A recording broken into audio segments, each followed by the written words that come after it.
Hari itu seharusnya menjadi hari paling bahagia dalam hidupku. 7 tahun usia pernikahan kami, sebuah angka yang bukan sebentar. Aku bahkan masih ingat betapa bahagianya aku saat mengenakan gaun putih sederhana yang kupilih sendiri di pasar tradisional, saat kami mengikat janji suci di depan penghulu. Raka menatapku kala itu dengan mata penuh cinta, menggenggam tanganku dan berbisik, "Kita akan bersama selamanya." "Ya, Din." Tapi nyatanya, selamanya itu ternyata hanya 7 tahun. Pagi itu, aku bangun lebih awal dari biasanya. Aku menyiapkan sarapan kesukaan Raka, nasi goreng kampung dengan irisan cabai rawit dan telur mata sapi setengah matang. Di meja makan, aku menghias sedikit dengan lilin kecil dan bunga mawar yang kupetik dari halaman. Aku bahkan menyelipkan kartu ucapan buatan tangan di bawah gelasnya. "Selamat ulang tahun pernikahan kita, sayang. Terima kasih karena sudah bertahan bersamaku selama ini. Aku mencintaimu." Raisa, putri kecil kami yang baru berusia 5 tahun, ikut membantu dengan lucunya. Ia menggambar hati dan menuliskan, "Happy Anniversary Ayah Bunda," dengan huruf-huruf besar yang belum rapi. "Raisa sayang ayah," katanya sambil tertawa. Aku merasa hari itu akan sempurna. Namun, yang datang bukan senyum atau pelukan hangat. Yang datang adalah petaka. Raka pulang menjelang siang, wajahnya datar, matanya enggan menatapku. Aku menyambutnya dengan senyum lebar. "Selamat ulang tahun pernikahan kita," kataku pelan, sambil mendekatinya. Tanpa ekspresi, dia menyerahkan satu amplop putih ke tanganku. "Ini apa?" tanyaku dengan heran, tanganku mulai bergetar bahkan sebelum membuka isinya. "Baca saja," jawabnya dingin. Dengan jantung berdebar, aku membuka amplop itu. Kertas berwarna krem dengan cap pengadilan terpampang di depan mataku. Surat cerai. Dunia terasa berhenti berputar. Napasku tercekat. Kata-kata tak mampu keluar dari mulutku. "Apa ini, Raka?" tanyaku dengan suara yang nyaris tak terdengar. "Aku nggak bisa lagi pura-pura, Dina," katanya, menatap ke arah lain. "Aku sudah nggak cinta lagi sama kamu. Aku mau hidup yang baru." Kamu serius?" Air mata mulai menggenang di mataku. "Sudah terlalu lama aku terjebak dalam hubungan ini. Kamu terlalu biasa, terlalu membosankan. Aku butuh pasangan yang sejalan denganku." "Kamu sudah selingkuh, ya?" tanyaku dengan suara bergetar. Raka tidak menjawab. Tapi sikapnya, matanya yang tak sanggup menatapku, adalah jawaban paling menyakitkan. "Siapa dia?" tanyaku, kini dengan nada lebih tegas, meski tubuhku gemetar. Dia diam sejenak, lalu akhirnya berkata, "Intan, rekan kerjaku di kantor. Kami sudah menikah sebulan yang lalu. Di luar kota." Dadaku seperti diremas. Tenggorokanku tercekat. Seluruh tubuhku lemas. Tanganku memegang kursi agar tidak jatuh. "Kau menikah lagi? Tanpa bilang apa-apa ke aku? Tanpa minta izin?" "Aku nggak butuh izin dari kamu. Kita kan nggak pernah benar-benar cocok. Kamu terlalu kuno, terlalu ribet. Intan lebih modern, cerdas, dan tahu caranya memperlakukan laki-laki." "Lalu aku dan Raisa?" tanyaku, menahan tangis. "Kau bisa urus Raisa sendiri. Aku akan kirim uang sesekali kalau sempat." "Raisa itu anakmu, Raka," bentakku, suara pecah karena isak. "Sudahlah, jangan drama. Aku akan tinggal di Surabaya bersama Intan. Kita sudah punya apartemen di sana. Aku mau mulai hidup baru tanpa beban," katanya tanpa rasa bersalah sedikit pun. Raisa yang mendengar keributan dari ruang tengah langsung berlari menghampiri kami. Ia menatapku dengan bingung, lalu memeluk kakiku. "Ayah kenapa marah sama Bunda?" tanyanya polos. Raka menatap putrinya, lalu dengan cuek membalik badan dan melangkah keluar. Tanpa pelukan. Tanpa kata perpisahan. Tanpa rasa bersalah. Tangisan Raisa dan aku melebur jadi satu. Di hari ulang tahun pernikahan kami, aku tidak mendapatkan kado. Aku justru menerima hadiah paling kejam, pengkhianatan dan pengabaian. Hari-hari berikutnya, hidupku seperti berada di dasar sumur. Aku tidak tahu bagaimana harus memulai dari nol. Raka benar-benar menghilang. Nomornya tak bisa dihubungi. Nafkah untuk Raisa pun tidak pernah datang. Aku bahkan sempat menggadaikan cincin kawin dan laptop bekas kami untuk membeli susu dan membayar listrik. Malam-malamku diisi dengan tangis diam-diam. Di depan Raisa, aku tetap tersenyum, tetap bercerita, tetap berusaha menjadi ibu terbaik. Tapi ketika Raisa tidur, aku menangis dalam gelap, memeluk bantal yang basah oleh air mata. Aku sempat menghubungi ibu mertuaku, berharap ada sedikit empati. Tapi yang kudapatkan justru cacian. Sudah takdirnya. Anak saya memang lebih cocok sama perempuan yang lebih punya masa depan. Kamu itu perempuan kampungan, nggak tahu penampilan. Mana tahan laki-laki hidup denganmu terus. Aku mengakhiri telepon sambil menahan isak. Dunia seperti membenciku. Aku yang ditinggalkan, aku juga yang disalahkan. Hingga suatu malam, aku membuka media sosial untuk mengalihkan pikiran. Tapi apa yang kulihat justru menusuk hatiku lebih dalam. Foto-foto Raka dan Intan sedang berpesta di restoran mewah. Intan mengenakan gaun elegan, dan Raka memeluknya mesra. Captionnya, mulai bab baru bersama cinta sejatiku 2 hati final new life begins. Ada pula foto Raka mencium kening Intan di depan apartemen yang mereka beli. Aku ingin memecahkan layar ponselku. Tapi yang kulakukan hanyalah menangis sepuasnya. Aku menangisi diriku, Raisa, dan cinta 7 tahun yang ternyata tidak berarti apa-apa bagi Raka. Namun di tengah keterpurukan itu, aku mulai memeluk satu kenyataan, aku harus bangkit. Bukan untuk Raka, tapi untuk anakku. Untuk diriku sendiri. Suatu hari, aku membawa Raisa ke taman dan melihat selembar kertas lowongan kerja tertempel di tiang listrik. Lowongan sebagai petugas kebersihan di sebuah gedung perkantoran baru di kota. Tanpa pikir panjang, aku datang ke sana esok harinya. Aku hanya membawa selembar ijazah SMA dan sebuah tekad yang sudah membara. Di ruang interview, seorang wanita HR menatapku dengan ragu. Kamu pernah kerja sebelumnya? Belum, Bu. Tapi saya cepat belajar. Saya bisa kerja keras. Saya cuma butuh kesempatan. Ia diam sejenak, lalu menuliskan sesuatu di formulir. Oke. Mulai besok, jam 7 pagi. Seragam bisa diambil ke bagian perlengkapan. Hari itu, meski hanya pekerjaan membersihkan toilet dan menyapu lorong kantor, aku merasa seperti diberi seberkas cahaya. Karena hari itu, untuk pertama kalinya setelah dikhianati, aku memilih berdiri. Dan aku bersumpah dalam hati. Raka, kau akan menyesal pernah meninggalkan aku dan Raisa. Aku akan membuatmu berlutut melihat siapa aku kelak. Hari-hariku sebagai petugas kebersihan dimulai sejak pukul 5 pagi. Aku harus bangun lebih dulu dari matahari, menyiapkan bekal Raisa, lalu mengantarnya ke tempat penitipan anak sebelum mulai bekerja. Di gedung perkantoran mewah itu, aku mengelap kaca, menyapu lorong, membersihkan toilet, semua kulakukan tanpa mengeluh. Setiap gesekan kain pel dengan lantai seperti membersihkan sisa-sisa luka di hati. Sebagian orang memandangku dengan hormat, sebagian lainnya dengan jijik. Tapi aku tak peduli. Selama aku bisa membawa pulang uang halal untuk membesarkan anakku, tak ada yang memalukan dari pekerjaanku. Namun ada satu hal yang menyakitkan. Setiap kali melihat pasangan suami istri berjalan berdampingan keluar dari lift, menggenggam tangan masing-masing dengan mesra, hatiku seperti diremuk kembali. Apalagi kalau melihat anak kecil digendong oleh ayahnya, sementara Raisa hanya punya aku, ibunya yang bahkan tak sempat menemaninya bermain sore hari. Suatu siang, saat istirahat makan siang, aku duduk di lorong belakang gedung sambil membuka bekal sederhana, nasi, telur dadar, dan sambal buatan sendiri. 2 pegawai perempuan melintas sambil tertawa kecil. Itu yang jadi cleaning service baru, ya? Iya, kasihan banget. Suaminya ninggalin, katanya kawin lagi sama cewek kantoran juga. Aku menoleh spontan. Mereka jelas membicarakanku. Dulu katanya ibu rumah tangga, nggak kerja, makanya ditinggal. Mana bisa laki-laki zaman sekarang hidup sama perempuan yang nggak menghasilkan uang? Aku menunduk, menahan air mata. Bahkan orang asing pun bisa menyimpulkan hidupku hanya dari sisa gosip yang mereka dengar. Padahal mereka tak tahu betapa kerasnya aku berjuang. Malamnya, Raisa demam. Suhunya tinggi, tubuhnya menggigil. Aku panik, memeluk tubuh mungilnya yang terasa panas. Aku hanya punya sisa uang 100.000 rupiah di dompet.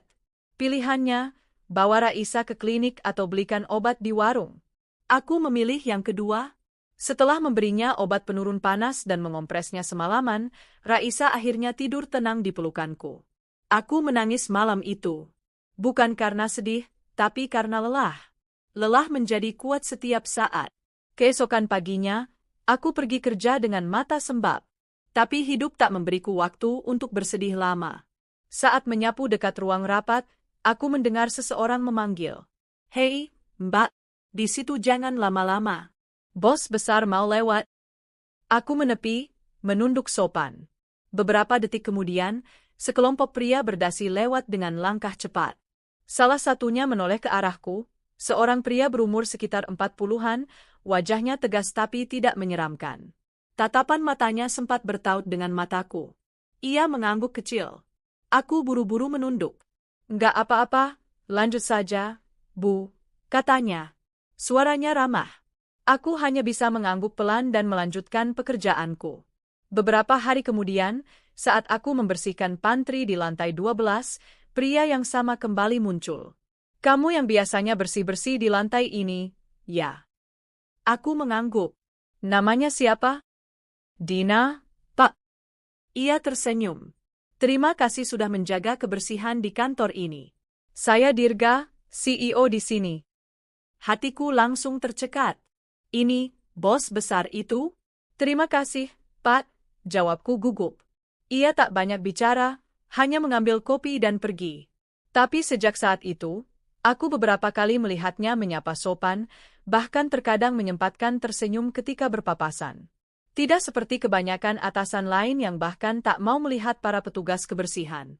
Suatu hari, saat aku sedang membersihkan kaca jendela, tanpa sengaja aku mendengar dua staf berbicara tentang Dirga. "Pak Dirga itu orangnya baik banget, ya. Meski istrinya selingkuh sama manajer bagian marketing, dia nggak pernah marah di kantor. Makanya dia sekarang super selektif soal orang-orang di sekelilingnya." Aku tercenung.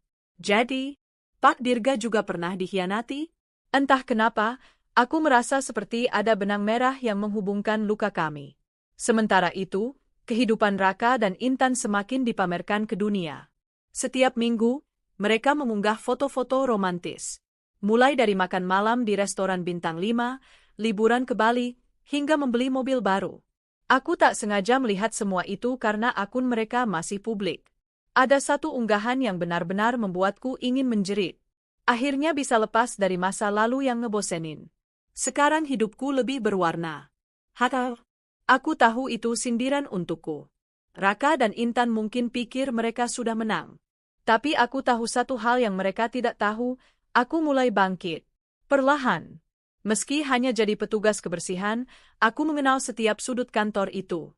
Aku tahu sistemnya, manajemennya, bahkan mengenal banyak orang penting hanya karena aku mau membantu lebih.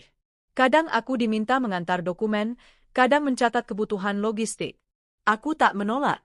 Karena bagiku, semua kesempatan kecil adalah pintu ke arah yang lebih besar. Pak Dirga rupanya memperhatikan semua itu. Suatu sore, ia memanggilku ke ruangannya. "Dina, saya dengar kamu sering bantu bagian logistik." Aku mengangguk gugup. "Kamu bisa pakai komputer?" "Sedikit, Pak.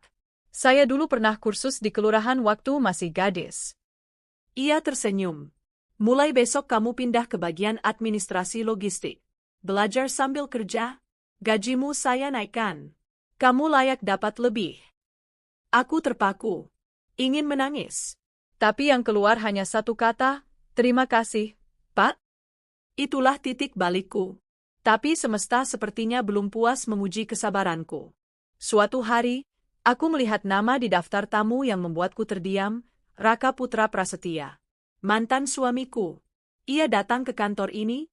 Untuk apa? Beberapa menit kemudian, dari balik kaca, aku melihatnya duduk di ruang tunggu lantai 3, menunggu jadwal meeting dengan bagian keuangan. Ia mengenakan jas mahal, senyumnya masih sama seperti dulu, angkuh. Aku buru-buru menunduk agar tak terlihat. Tapi takdir memang licik. Saat aku hendak keluar dari pantry, Raka berdiri tepat di depan lift. Tatapan mata kami bertemu. Ia kaget. Sangat kaget. Dina, katanya pelan. Aku tidak menjawab. Kamu kerja di sini? Aku mengangguk pelan. Senyum sinis muncul di wajahnya. Wah, dari istri jadi OB ya? Keren juga perjuangan kamu. Tetap nggak bisa move on dari hidup pas-pasan. Aku menggenggam erat kotak makan di tanganku. Setidaknya aku nggak hidup dari hasil menyakiti orang lain, jawabku pelan. Raka tertawa. Kamu masih belum sadar? Hidup tuh soal naik level, Din.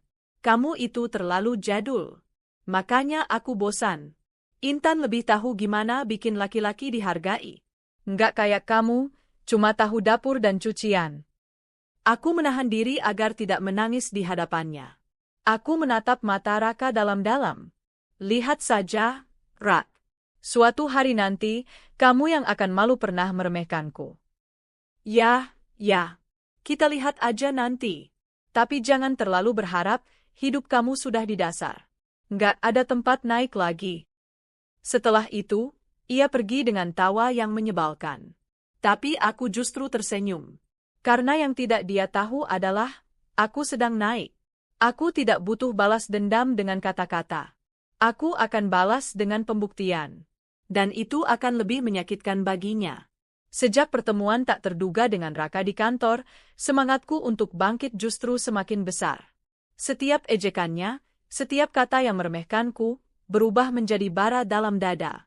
Aku ingin membuktikan bahwa aku bukan perempuan lemah yang bisa dibuang dan diinjak sesuka hati. Tidak lagi. Aku mulai mempelajari banyak hal di kantor. Selain bekerja sebagai staf administrasi logistik, aku menyempatkan diri belajar Excel, sistem inventaris, dan cara membaca laporan keuangan dari tutorial YouTube yang kutonton diam-diam saat malam hari setelah Raisa tidur. Aku mencatat setiap istilah yang tidak ku mengerti, lalu menanyakannya diam-diam kepada rekan kerja yang lebih paham. Beberapa bulan berlalu, dan hasil kerja kerasku mulai terlihat. Atasanku mulai mempercayakan lebih banyak tugas penting padaku. Bahkan aku beberapa kali diminta ikut rapat untuk mencatat notulen. Wajah-wajah yang dulu mengabaikanku kini mulai menyapaku dengan hormat. Aku tahu mereka mulai melihat siapa aku sebenarnya.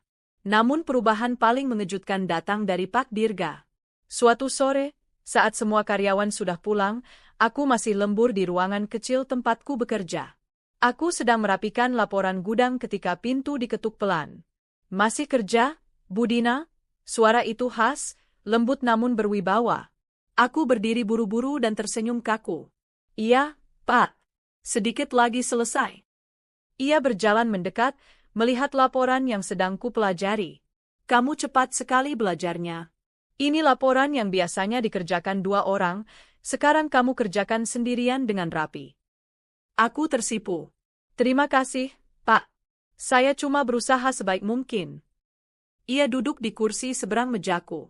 Untuk pertama kalinya, kami berbicara bukan sebagai atasan dan bawahan, tapi sebagai 2 manusia yang sama-sama pernah terluka. Kamu tahu, katanya pelan, dulu saya juga pernah merasa hidup saya hancur. Istri saya berselingkuh dengan orang kepercayaan saya. 2 orang yang saya pikir paling bisa saya andalkan justru menikam saya dari belakang. Aku diam, menunggu ia melanjutkan. Tapi hidup tidak berhenti di sana. Saya berdiri lagi, bukan untuk membalas mereka, tapi untuk menunjukkan pada diri saya sendiri bahwa saya pantas bahagia. Aku menatapnya, mata kami bertemu. Untuk pertama kalinya, aku merasa ada seseorang yang benar-benar mengerti sakit yang selama ini kupendam. Saya pun begitu, Pak, ucapku pelan. Dulu saya hanya ibu rumah tangga biasa. Suami saya meninggalkan saya dan anak saya untuk wanita lain. Katanya saya membosankan, nggak menarik, nggak punya masa depan. Tapi saya tidak akan diam saja. Saya akan bangkit. Pak Dirga mengangguk pelan. Saya tahu kamu akan berhasil. Sejak percakapan itu, hubungan kami berubah. Ia lebih sering menyapaku, mengajakku makan siang bersama tim, bahkan beberapa kali memberikan buku-buku pengembangan diri dan manajemen yang katanya cocok untuk kupelajari. Setiap interaksi kecil itu, sedikit demi sedikit, menumbuhkan rasa nyaman. Aku tahu ini bukan sekadar perhatian dari atasan kepada bawahan. Ada sesuatu di matanya setiap kali ia menatapku, sesuatu yang hangat dan dalam. Namun aku tak berani berharap lebih. Luka di masa lalu membuatku takut. Sementara itu, kabar tentang Raka kembali kudengar lewat salah satu rekan kerja lama yang pernah sekantor dengannya. Kamu tahu nggak, mantan suamimu itu sekarang sombong banget.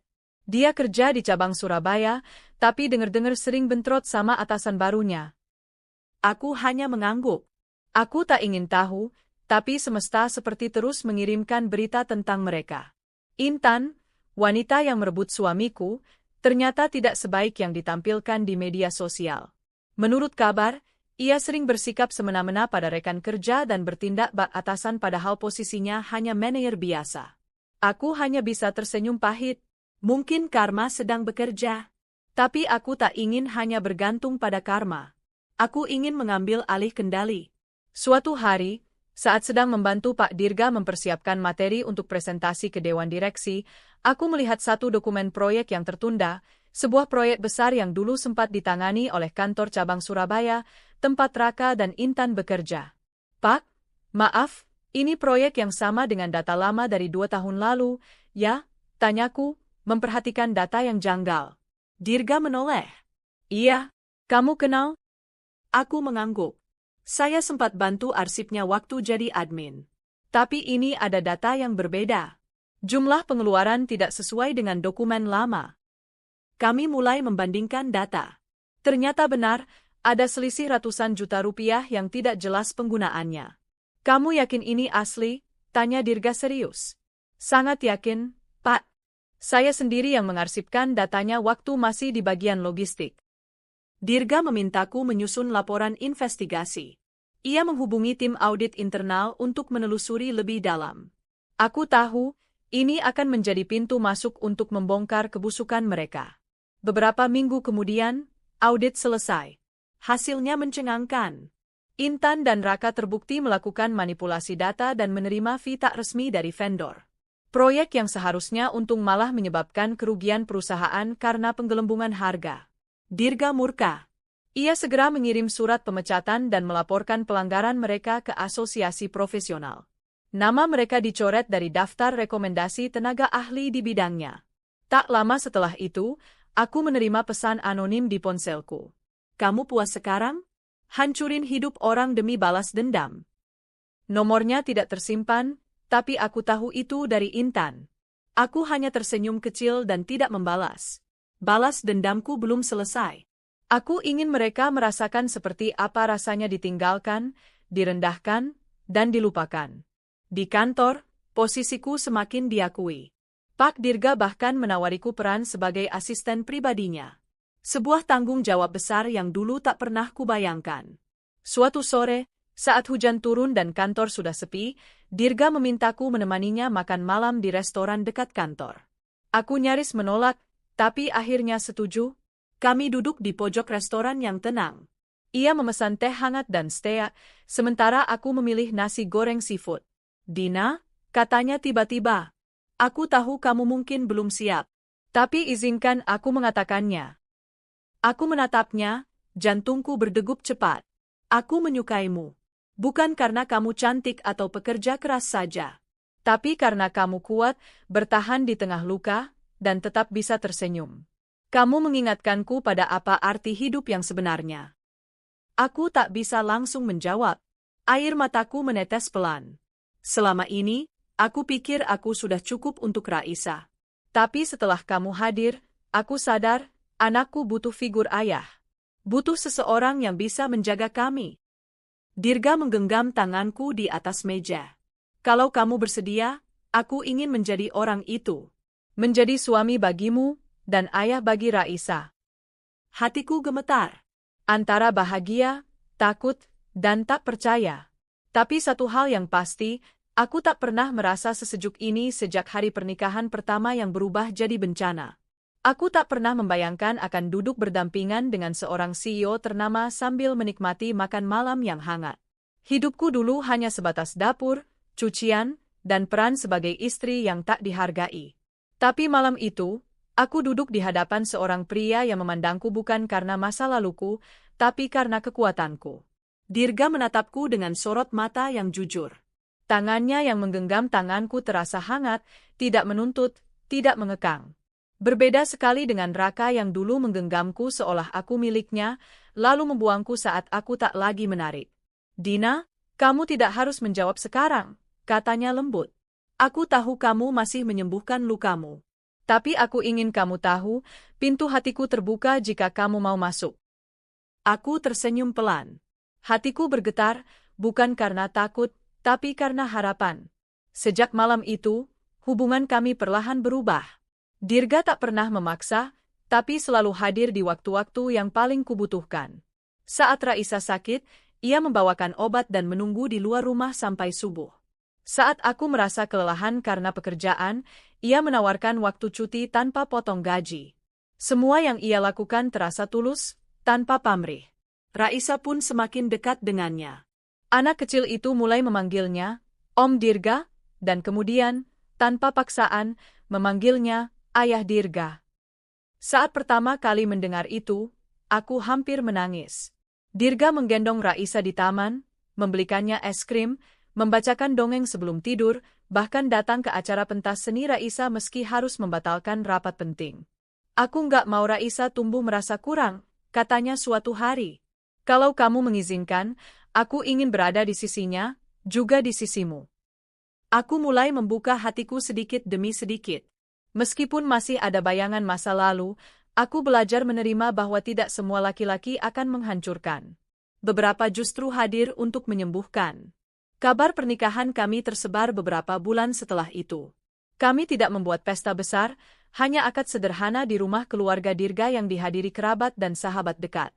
Raisa menjadi gadis kecil yang paling bahagia hari itu. Ia mengenakan gaun putih kecil dan menggandeng tanganku saat berjalan menuju tempat akad. Bunda cantik banget, katanya sambil tersenyum malu. Aku tersenyum haru. Raisa juga. Anak bunda yang paling cantik dan pintar.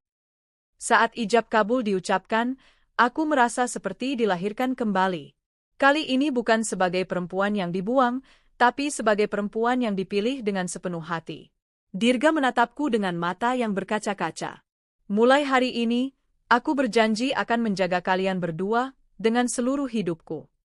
Aku tahu, ini adalah awal yang baru. Dan awal ini akan menjadi jalan menuju kemenangan yang dulu hanya bisa kupikirkan dalam mimpi. Tak lama setelah pernikahan kami, aku resmi diberi jabatan sebagai Kepala Divisi Operasional. Keputusanku tepat, karena Dirga percaya penuh padaku dan memberiku tanggung jawab yang besar. Aku bukan hanya istri CEO, aku kini memiliki kuasa penuh dalam mengelola beberapa proyek besar perusahaan. Dan saat itulah, aku mulai menjalankan bagian akhir dari rencana balas dendamku. Aku tahu Raka telah dipecat dari perusahaan setelah terbukti melakukan pelanggaran etika dan manipulasi data. Intan juga ikut terseret dan namanya hancur di industri. Mereka sempat berpindah ke beberapa perusahaan kecil di luar kota, tapi selalu terbentur reputasi buruk yang mereka ciptakan sendiri. Namun, tak kusangka, suatu pagi aku mendapat laporan dari staf HRD bahwa Raka melamar ke perusahaan kami. Aku tertawa kecil saat membaca namanya di daftar pelamar. Lucu sekali. Dulu dia yang meninggalkanku dan Raisa seolah aku beban hidupnya. Sekarang, dia mencoba masuk ke tempat di mana aku menjadi pemimpin. Aku tidak serta-merta menolak. Aku meminta HRD untuk menjadwalkan wawancara langsung denganku tanpa memberitahunya siapa pewawancaranya. Hari itu datang. Raka melangkah masuk ke ruang wawancara dengan jas lusuh dan wajah yang sedikit letih. Matanya tampak sedikit cekung. Rambutnya tak serapi dulu. Dia seperti kehilangan aura percaya diri yang dulu selalu dipamerkannya. Saat dia melihatku duduk di kursi pewawancara, wajahnya langsung membeku. Dedina, gumamnya. Aku hanya tersenyum tipis. Silakan duduk, Pak Raka. Ia menelan ludah. Jadi kamu sekarang? Aku yang memimpin divisi ini, jawabku tegas. Dan kamu melamar untuk posisi di bawah pengawasanku. Raka terdiam. Matanya berkelana, seolah mencari jalan keluar dari rasa malu yang tak bisa ia sembunyikan. Kamu nggak perlu malu, Raka. Ini proses wajar. Tapi perusahaan kami punya standar tinggi, dan kami tidak bisa menerima pelamar yang memiliki rekam jejak manipulasi data dan penyalahgunaan kepercayaan. Wajah Raka memerah. Tangannya mengepal. Aku butuh pekerjaan, Din. Tolonglah. Aku sudah kehilangan semuanya. Intan pergi. Anakku, aku bahkan gak tahu dia sekarang sekolah di mana. Aku menatapnya tajam. Kamu baru ingat anakmu setelah semua hidupmu hancur. Dulu aku salah, aku tahu. Tapi kamu juga salah, kamu tega bawa masalahku ke Dirga, sampai aku dipecat dan dicoret dari mana-mana. Aku menahan tawa. Aku tidak membawa apa-apa ke siapa-siapa, Raka. Kamu yang membiarkan dirimu tenggelam dalam ambisi dan keserakahan. Aku hanya menyingkapkan fakta. Ia tertunduk. Bahunya gemetar. Bukan karena marah, tapi karena lelah. Aku lapar, Din. Aku hidup di kos kecil, makan mie instan tiap hari. Aku sudah habis-habisan. Kalau kamu mau membalas, silakan. Tapi, aku mohon, jangan hancurkan aku lebih jauh. Aku diam sejenak. Hatiku sempat goyah. Tapi aku ingat malam-malam ketika aku menangis bersama Raisa. Aku ingat saat aku harus memilih antara susu atau bayar listrik. Aku ingat saat aku dipanggil, beban, dan tidak menarik. Aku berdiri dan menatapnya. Balas dendamku tidak dengan merusakmu lebih jauh, Raka. Tapi dengan membuktikan bahwa aku bisa berdiri, bahkan lebih tinggi dari tempat kau pernah berada. Lalu aku menoleh ke arah pintu. Wawancara selesai. Kamu tidak diterima. Ia tidak berkata apa-apa lagi. Ia berdiri perlahan dan melangkah keluar dengan tubuh membungkuk. Seorang pria yang dulu begitu sombong, kini bahkan tak sanggup menatap mataku. Hari itu aku pulang ke rumah dengan hati campur aduk. Raisa menyambutku di depan pintu sambil melompat kecil. Bunda, ayah Dirga beliin aku buku gambar baru. Dirga datang dari dapur sambil membawa sepiring kue. Untuk ibu yang paling luar biasa, katanya sambil mencium keningku. Aku menatap keluargaku sekarang, kecil, sederhana, tapi penuh cinta. Aku pernah jatuh begitu dalam. Tapi dari sana, aku belajar bahwa perempuan yang terluka bisa menjadi sosok paling kuat ketika ia memilih untuk bangkit. Dan kepada Raka, aku ingin berbisik dalam hati. Terima kasih karena kau meninggalkanku. Karena dari kepergianmu, aku belajar berdiri sendiri, lalu terbang.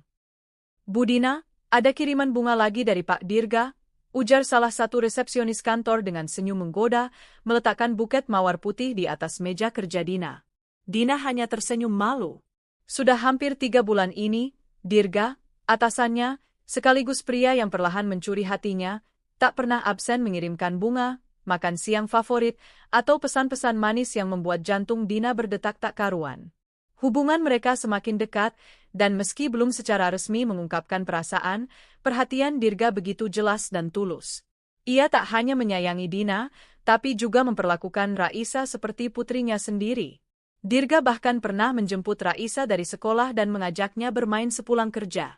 Di sisi lain, kabar tentang Dina dan Dirga mulai menyebar ke lingkungan kantor dan perlahan sampai ke telinga Raka dan Intan. Dina? Nikah sama Dirga? Hah? CEO itu pasti kesepian. Dina cuma numpang hidup, cibir Intan sinis saat melihat unggahan foto Dina dan Dirga tengah makan malam bersama. Raka hanya menatap ponsel dengan tatapan kosong. Entah kenapa, hatinya terasa sesak. Bukankah dia yang meninggalkan Dina? Bukankah seharusnya Dina hancur dan tak punya arah hidup? Tapi kenyataan justru berbalik. Dina kini berdiri di samping laki-laki terpandang, penuh wibawa, dan dihormati. Sementara dirinya masih saja berjuang mempertahankan pekerjaannya yang mulai goyah. Suatu malam, setelah makan malam bersama di sebuah restoran mewah, Dirga menggenggam tangan Dina erat. Ia menatap mata wanita itu penuh keyakinan. Dina, aku tahu kita sama-sama pernah disakiti, dan aku juga tahu kamu belum sepenuhnya sembuh. Tapi, izinkan aku mencintaimu. Izinkan aku melindungimu dan Raisa. Maukah kamu menikah denganku? Dina terdiam. Matanya berkaca-kaca. Dirga, aku takut. Aku takut pernikahan lagi. Aku takut disakiti lagi, lirihnya. Dirga mengusap lembut punggung tangan Dina.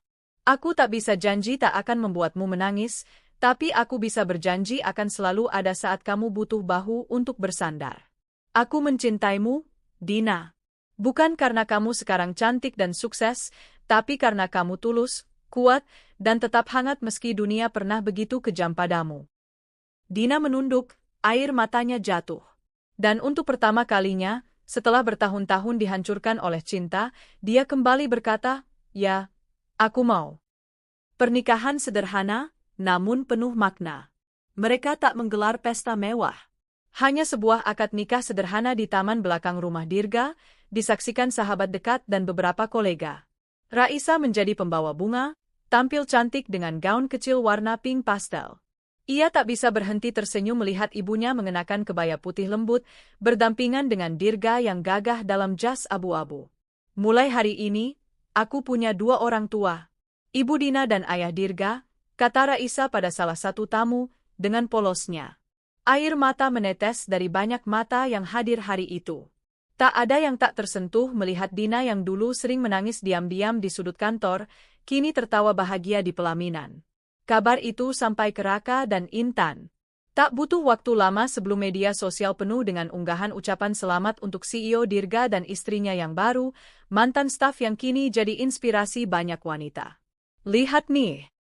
Intan membanting ponsel ke meja. "Perempuan itu nikah sama Dirga. Dia pasti hanya ingin harta." Raka diam. Matanya menatap foto pernikahan Dina, senyumnya tulus, wajahnya bersinar bahagia. Rasa bersalah yang selama ini ia tutupi mulai mengusik nuraninya. Intan menambahkan, "Tenang aja, laki-laki kayak Dirga pasti bosan sama perempuan kayak Dina. Dia nggak cocok di dunia elit. Cuma tunggu waktu aja." Namun mereka salah besar. Kehidupan Raka dan Intan yang tadinya penuh kemewahan mulai goyah. Proyek-proyek yang biasa ditangani Raka mulai dialihkan. Investor mulai mempertanyakan integritas mereka. Ada audit besar-besaran di perusahaan cabang tempat Raka bekerja, terutama setelah ditemukan kejanggalan laporan keuangan proyek lama, proyek yang dulu pernah dikerjakan Raka dan Intan bersama. Kabar dari pusat mulai menyebar. Dan siapa yang kini duduk di ruang rapat bersama para petinggi perusahaan? Dina. Sebagai istri CEO, sekaligus penasihat proyek sosial perusahaan, Dina tak lagi bisa diremehkan. Ia bukan lagi wanita lemah yang menangis ditinggal suami. Kini dia adalah wanita yang berdiri sejajar dengan para petinggi. Beberapa minggu setelah pernikahan, Dina mendampingi Dirga ke kantor pusat di Jakarta. Di sana, Raka dan Intan hadir sebagai perwakilan cabang luar kota. Raka tak bisa menyembunyikan keterkejutannya saat melihat Dina turun dari mobil Dirga, menggandeng tangan suaminya, dan disambut oleh para staf dengan penuh hormat. "Selamat datang, Ibu Dina, Pak Dirga," sapa salah satu manajer senior. Dina tersenyum. Raka menatapnya tajam, namun pandangan Dina tenang, tanpa amarah, tanpa dendam. Justru sorot matanya menunjukkan kekuatan luar biasa. Di ruang rapat, Raka hanya bisa duduk terdiam saat Dirga dan Dina memaparkan rencana restrukturisasi perusahaan. "Proyek-proyek yang dikerjakan tanpa transparansi akan kami evaluasi ulang. Kami ingin perusahaan ini sehat dan bersih," kata Dirga tegas. Raka berkeringat dingin. Media mulai menyoroti perjalanan hidup Dina, wanita yang ditinggal suaminya di hari ulang tahun pernikahan, lalu bangkit dan menjadi istri seorang CEO. Banyak talk show, seminar, dan acara sosial mengundangnya sebagai pembicara. Ia menjadi simbol kekuatan perempuan yang bangkit dari pengkhianatan. "Aku tak balas dendam dengan kemarahan. Aku balas dengan keberhasilan," ujar Dina dalam sebuah wawancara. Namun jauh di dalam hatinya, ia belum selesai. Masih ada luka yang harus ia buka. Masih ada harga yang harus dibayar oleh orang-orang yang menghancurkan hidupnya dahulu. Dina kini berdiri di puncak yang tak pernah ia bayangkan. Tapi ia tahu, perjalanan belum selesai. Pembalasan belum selesai. Dia tak pernah melupakan bagaimana Raka dan Intan menginjak-injak harga dirinya, meninggalkannya tanpa sepeser pun, dan membiarkan anaknya kelaparan. Kini, saat kekuatan sudah berada di tangannya, satu persatu topeng akan ia buka. Dan ia tak akan berhenti, sebelum mereka benar-benar merasakan seperti apa rasanya dihancurkan dari dalam. Hari-hari setelah pernikahan Dina dan Dirga dipenuhi dengan kebahagiaan yang belum pernah Dina rasakan selama bertahun-tahun.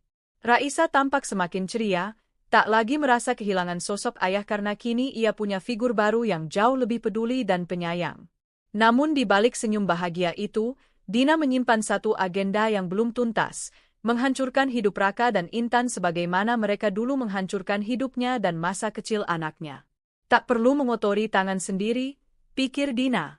Ia tahu, waktu dan keadilan akan berpihak padanya, apalagi kini ia adalah istri dari pemilik perusahaan tempat mereka dulu bekerja. Suatu pagi, Dirga memanggilnya masuk ke ruangan kerja. Ekspresinya serius. Sayang, ini laporan keuangan anak perusahaan di Surabaya. Ada yang aneh. Ada aliran dana yang tidak masuk akal selama 2 tahun terakhir, ucap Dirga sambil menunjuk laptopnya. Dina mengambil dokumen itu dan memeriksanya. Betapa matanya membulat saat membaca nama 2 orang yang bertanggung jawab atas divisi proyek yang bermasalah, Raka Ardiansyah dan Intan Saraswati. Mereka, gumam Dina lirih. Dirga mengangguk. Aku tahu ini sensitif buatmu. Tapi aku juga tahu kamu orang yang bisa objektif. Kita butuh audit eksternal. Ini bisa jadi kasus besar. Dina menelan ludah. Semua dendam yang sempat ia redam kini seperti dibakar ulang. Namun kali ini, ia akan bertindak dengan kepala dingin. Bukan dengan emosi, tapi dengan strategi. Audit internal dan eksternal dilakukan. Semua dilakukan resmi, prosedural, dan profesional. Dina tak ikut turun langsung, tapi ia mengikuti semua proses dari balik layar. Satu persatu kebusukan terkuak. Dana proyek yang seharusnya digunakan untuk pembangunan fasilitas masyarakat ternyata disunat dan dialihkan ke rekening pribadi. Nama Raka tercantum dalam pencairan dana tanpa bukti penggunaan yang sah. Intan terbukti ikut menandatangani banyak dokumen fiktif. Hasil audit membuat Dirga murka. Aku percaya pada banyak orang di perusahaan ini. Tapi kepercayaan bisa dihancurkan oleh satu kebohongan, ucapnya dingin saat rapat Dewan Direksi. Raka dan Intan dipanggil secara resmi. Mereka tampak percaya diri saat masuk ke ruangan. Raka bahkan menyapa Dirga seolah mereka masih akrab. Selamat pagi, Pak Dirga. Wah, sudah lama tidak bertemu. Saya dengar Bapak menikah lagi, ya? Dengan siapa, kalau boleh tahu? Dina yang duduk di sebelah Dirga hanya tersenyum tipis. Matanya tajam menatap pria yang dulu mencampakkannya. Dengan wanita yang kau ceraikan di hari ulang tahun pernikahan kalian, jawab Dirga tanpa basa-basi. Raka terpaku. Wajahnya seketika berubah pucat. Dina? Intan yang duduk di sebelahnya memelototi Dina dari atas ke bawah. Jadi kamu, istri barunya Pak Dirga? Lebih tepatnya, istri sah Pak Dirga. Dan sekarang aku juga komisaris utama di sini. Duduklah. Kita mulai rapatnya, ucap Dina, tenang tapi menusuk. Setelah pemaparan hasil audit, tak ada lagi yang bisa dibantah. Raka mencoba membela diri, menyalahkan tim keuangan, bahkan menyalahkan Intan. Intan juga tak kalah panik. Ia menyebut Raka memaksanya tanda tangan, dan ia hanya mengikuti perintah. Namun semua sudah terlambat. Dirga memberikan surat pemecatan langsung hari itu juga. Bukan hanya dipecat, mereka juga dilaporkan ke asosiasi profesional dan masuk daftar hitam dunia kerja. Dalam dunia korporat, reputasi mereka tamat. Kalian mencuri dari perusahaan yang mempercayaimu.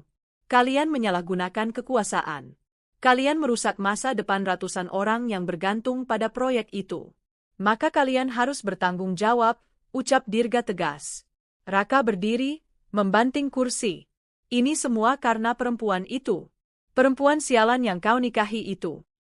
Cukup, bentak Dirga, berdiri dan menunjuk pintu. Keluar dari gedung ini sebelum aku minta satpam menggiring kalian. Raka menyeret Intan keluar dari ruangan dengan wajah penuh amarah dan hinaan. Sejak pemecatan itu, hidup Raka dan Intan benar-benar berubah drastis. Mereka kehilangan rumah mewah karena tak sanggup membayar cicilan. Mobil disita liasing. Mereka pindah ke rumah kontrakan kecil di pinggiran kota. Hubungan mereka memburuk. Raka semakin temperamental. Ia menuduh Intan sebagai pembawa sial.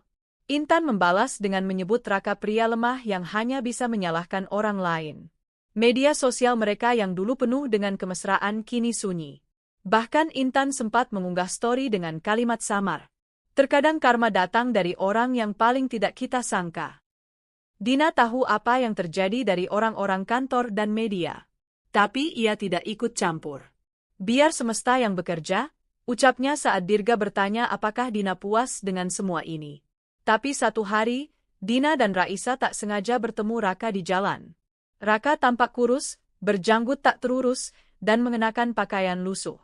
Ia sedang duduk di depan toko kosong, tampak seperti sedang mencari pekerjaan. Raisa yang kini sudah lebih besar menarik lengan Dina, mengenali ayah kandungnya. "Mama, itu ayah?" Dina menatap Raka. Pria itu pun menoleh dan terkejut melihat mereka. "Raisa," bisiknya, namun Raisa memalingkan wajah. Raka mendekat pelan. "Dina? Raisa? Ayah?" Dina menatapnya datar. "Terima kasih, Raka. Karena kau menolakku dulu, aku bertemu pria yang benar-benar menghargai dan mencintaiku. Kau membuangku, tapi aku dibeli oleh orang yang jauh lebih berharga." Raka tertunduk. Ia ingin bicara lagi, tapi Dina menggandeng Raisa dan pergi meninggalkannya tanpa menoleh ke belakang. Malam itu, Dina duduk di balkon rumahnya yang mewah. Dirga duduk di sampingnya, menggenggam tangannya erat. "Sudah selesai?" tanya Dirga lembut. Dina mengangguk pelan. "Sudah, aku tak perlu melihat mereka lagi. Tuhan sudah memberiku keadilan." Dirga mengecup keningnya. Di dalam rumah, Raisa tertawa bersama pengasuhnya, bebas dari luka masa lalu. Kini, Dina tak lagi hidup dalam dendam. Ia hidup dalam kemenangan. Hujan turun rintik-rintik di depan lobi gedung megah milik perusahaan tempat Dina kini menjadi istri CEO. Mengenakan jas elegan berwarna biru tua dan rok pensil yang membingkai tubuh rampingnya, Dina berdiri tegak di sisi suaminya, Dirga, yang baru saja selesai dari rapat penting dengan investor asing. Hari itu adalah hari yang sangat berarti bagi Dina. Bukan hanya karena perusahaan mereka baru saja menandatangani kontrak besar, tetapi juga karena hari itu, untuk pertama kalinya, ia melihat Raka, mantan suaminya, datang sebagai seorang pria lusuh yang bahkan tak mampu membayar parkir. Raka berdiri di pinggir jalan dengan mata kosong. Bajunya kusut, rambutnya acak-acakan. Lelaki yang dulu begitu angkuh itu kini hanya bayang-bayang dari dirinya yang dulu. Ia tak pernah menyangka hidupnya akan berakhir seperti ini. Setelah dipecat karena kasus manipulasi data proyek, namanya tercemar. Tak satu pun perusahaan mau menerimanya. Intan, istri barunya yang dulu selalu tampil memukau di media sosial, kini entah kemana. Setelah harta mereka habis dan rumah disita, Intan pergi begitu saja tanpa pamit, membawa sisa uang tabungan mereka. Kini Raka tinggal di kosan sempit di pinggiran kota. Kadang makan, kadang tidak. Pernah ia mencoba bekerja serabutan sebagai sopir ojek online, tapi motornya dijual demi bayar hutang. Dunia terasa benar-benar menelannya. Dan yang paling menghancurkan adalah kenyataan bahwa Dina kini menjadi istri bosnya dulu. Wanita yang dulu ia remehkan. Yang ia talak begitu saja tanpa rasa kasihan. Wanita yang ia anggap beban hidup, kini berdiri di tempat yang dulu ia impikan. Sore itu, Raka memberanikan diri mendekat ke lobi gedung. Hatinya penuh rasa malu, tapi ia butuh pertolongan. Ia butuh Dina. Setidaknya, demi anaknya, demi Raisa, pikirnya. "Dina," panggilnya lirih. Dina menoleh. Sesaat ia tak mengenali sosok lusuh itu. Tapi begitu menatap mata itu, ia tahu. Itu Raka. Lelaki yang dulu menghancurkan hidupnya. Yang meninggalkannya di hari ulang tahun pernikahan mereka. Yang menertawakannya saat ia menuntut hak sebagai seorang ibu. Dirga juga menoleh, namun dengan tenang ia memberi kode pada petugas keamanan untuk tidak ikut campur. "Ada apa?" tanya Dina dingin. Raka menunduk. Aku nggak punya siapa-siapa lagi. Intan pergi. Aku kehilangan semuanya. Aku cuma mau lihat Raisa. Boleh?" Dina memandangnya lama. "Setelah bertahun-tahun kau mengabaikannya? Setelah kau tak pernah menafkahinya sedikit pun? Sekarang, setelah hidupmu hancur, baru kau ingat punya anak." Raka terdiam. Suaranya tercekat. "Dulu," lanjut Dina, "aku menangis setiap malam karena ditinggal tanpa alasan. Aku kerja banting tulang buat kasih makan anak kita. Kau bahkan mengolokku. Kau bilang aku nggak berguna. Tapi lihat aku sekarang. Raka menatap Dina, lalu Dirga, yang kini memegang tangan Dina penuh sayang. Aku nggak minta balikan, Dina, aku cuma mau lihat Raisa. Aku ayahnya. Dina menghela napas pelan, lalu mengangguk pada sopir yang sudah menunggu di sisi mobil. Beberapa saat kemudian, Raisa keluar dari mobil itu, sudah remaja, mengenakan seragam sekolah elit. Wajahnya berseri, namun matanya sempat menyipit ketika melihat lelaki di depannya. Ayah, tanyanya ragu. Raisa, bisik Raka, melangkah maju. Namun Raisa segera memalingkan wajah. Maaf, ayahku cuma satu. Dan itu bukan kamu. Ayahku adalah Papa Dirga. Lelaki yang mencintaiku tanpa syarat, bukan pergi dengan wanita lain lalu kembali saat hidupmu jatuh. Kata-kata itu membuat hati Raka hancur berkeping-keping. Setelah kepergian Raka dari depan kantor, Dina sempat termenung di dalam mobil. Dirga menggenggam tangannya. Kau baik-baik saja? Tanya Dirga. Dina mengangguk. Entah kenapa, aku malah merasa kasihan. Wajar. Kau punya hati. Dina menatap suaminya, lalu tersenyum. Tapi aku juga punya luka. Dan luka itu tak bisa aku sembuhkan dengan memberi kesempatan kedua pada orang yang mengukirnya. Dirga mencium punggung tangan istrinya. Aku bangga padamu. Beberapa bulan berlalu. Dina kini aktif menjadi pembicara dalam seminar pemberdayaan perempuan. Ia menceritakan kisah hidupnya sebagai motivasi, dari istri yang dikhianati, ibu tunggal yang tertindas, hingga bangkit menjadi istri seorang CEO yang sukses dengan kerja kerasnya sendiri. Salah satu seminar yang ia hadiri diadakan di kota kecil tempat Raka tinggal. Sore itu, usai seminar, Dina keluar dari gedung acara dan melihat sekilas seorang pria memungut kardus di pinggir jalan. Matanya membelalak. Itu Raka. Pria itu hidup mengandalkan bantuan orang, tidur di emperan, dan menggantungkan harapan pada belas kasih. Dina hanya memandanginya dari jauh. Ia tidak datang untuk menyapa. Hatinya sudah selesai. Ia tidak ingin membalas dengan rasa dendam, tapi dengan keberhasilan. Raisa menggamit tangannya.